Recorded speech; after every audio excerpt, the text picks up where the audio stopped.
Hello, my friends. Good to be seen by you and stuff. My name is Wade McAllister, and this is Wade a Minute. Thanks for joining me as I talk about things, and sometimes my life, sometimes your life, sometimes our life, and welcome. So anyway, I want to talk about friends and relationships today.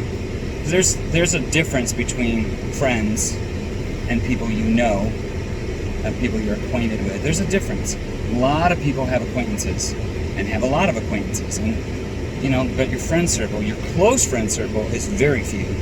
But your just basic friend circle is a lot more broad. But even that, some people don't know where the border is. Where the you kind of have to draw a line, and there has to be a boundary. And I guess I'm going through some stuff right now that's reminding me that not everybody who calls me friend is actually a friend. That's just a phrase that you say, call somebody my friend.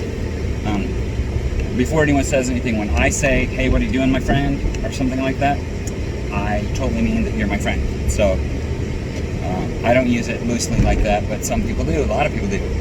Majority of people do. Anyways, I digress.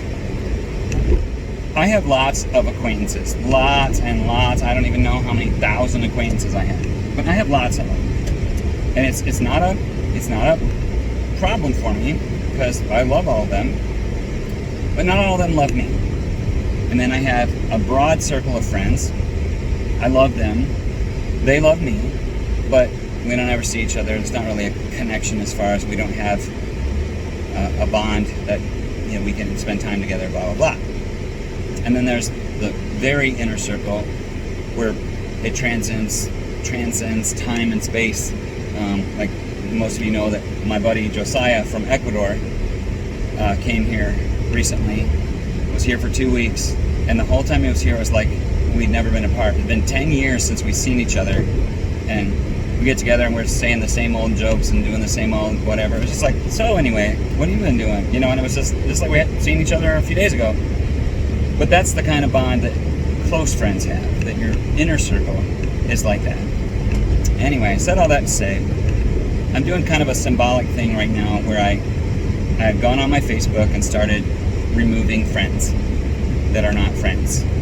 If you're just an acquaintance that I never ever talk to, you're probably going to be taken off my list. But that doesn't mean I don't love people. That doesn't mean I won't talk to you. That doesn't mean you can never see me or blah blah blah. I'm not cutting people off. I'm tightening up my circle. If you're just an acquaintance that I never talk to, I'll see you around. It doesn't mean I won't ever see you. It just means we're done. I'm done filling up my friends list with people that aren't my friends. And that's symbolic, because in real life, actual person-to-person life, I'm doing the same thing. If you're not my friend, I'm not going to beg you to spend time with me. If you don't want to spend time with me, don't. But don't say you want to and then make excuses every time. That's just baloney. So it's not just a lesson for me. I think it should be a lesson for all of us. The people that are in my close circle, they're neglected because I'm always trying to get other people to spend time with me. Part of it for ministry, and part of it just because I like those people. And it doesn't matter, young, old, whatever, it doesn't make any difference. People most often will say, yeah, I want to do something, and you set a day, and they wait until it's almost time, and then they cancel. Oh man, something came up, but we can reschedule for whenever. And then when whenever comes, you haven't heard from them, you hit them up, and then, oh man, you know what, my schedule's really tight this week, I got this, that, and other thing going. My wife's having 3 kids this week, and they just come up with all these things.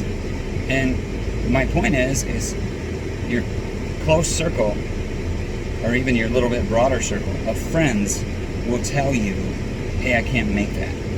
I wish I could, but I really can't.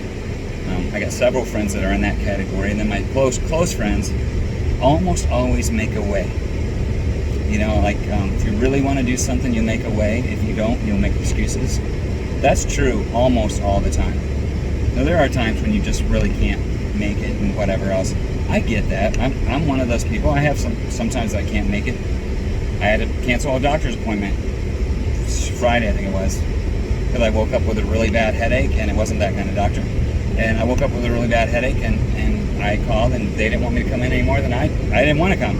So I didn't, and yeah, I canceled it like an hour before my appointment. Hate to do that, but that's just the way it went. So sometimes things happen. Life happens when you're, life is what happens when you're making other plans. That is so true, because you can make plans all day long, but when life happens, that's what happens. You can't make excuses to life. Life is going to happen regardless of your participation in the planning of it. Anyway, I guess a part of this for me, part of it is for everybody. I'm cleaning house. It's not anything personal against anybody. I don't have any one person in mind necessarily. Just there's people that are on my friends list that really are just trolling to either argue with me or to tell stories about me when I'm doing something or whatever. If you're just trolling, kindly delete yourself. And if you don't, and I know you're trolling, I'll delete you. Some people I'm unfollowing, some people I'm deleting or blocking altogether. I love you guys, all of you, but some of you are going to go bye-bye because, and you don't care because you're on my friends list. For the point of being on my friends list, you're really not, ever going to spend time with me. And it's kind of freeing, refreshing, and light when you do that. I only took a few off so far, but each one I clicked block on and saw their name disappear, I was like, wow, that's, I started looking down the list for the next one, because it just is a load off my mind. And again, I'm talking about online now. In person, it's harder. In person, there's some people that I've not given up on, but I've given up trying. I'm wiping the dust off my feet and going on, because another, casting your pearls before swine. I'm not going to put my valuable stuff out there for it to be trampled on by a bunch of pigs. If you want to be friends with me, you'll be friends with me. And same thing goes for all of you. It's always been a thing, especially girls. For me, it's been a thing. Girls, you don't have to put up with as much stuff as you do. If a guy wants you for you, he'll treat you good. He will. And you're not going to fix him if he's not the guy you want him to be. You find the guy that you want. Don't find somebody and hope you can make him into the guy you want him to be. He's a person. And if he doesn't want to be that person, he's not gonna. He can't be your model. You have to find your model that's closest to what you want. You know what I mean? But a lot of people, guys too, but especially girls, settle. I know this really, really fine girl, and I love her to death. She's sweet and kind and gentle, and she always dates the biggest losers, drug addicts, abusers, physically and mentally. She puts herself through so much baloney that she doesn't have to, but she's looking for her ideal guy, and she thinks she's going to make one of these guys into her ideal guy, and it just ain't going to happen. And I know guys that have stuck with the same woman for years, which is fine. There's a lot to be said for celibacy and for, sticking with the same person and not dumping them because you have problems. But when that person is not your wife or your boyfriend, whatever, or not your husband or your wife, you know what? If it's toxic, get out. Different story if you're married, but you don't have to live in a toxic relationship because don't be living in a toxic relationship because you're afraid to be alone. I have to tell you, I hate being alone. I'm very lonely all the time. I'm lonely. When I hang out with you, whoever you are, it's a blessing to me. It makes me feel good, and then it makes me feel good to be with you, and it makes me feel good if you need me, because then I'm giving you the friendship that I like. Anyway, I know it's rambling a little bit, but it's all on the same subject. It's just a little difficult to put into words for me because it's emotional, and I'm trying not to go there.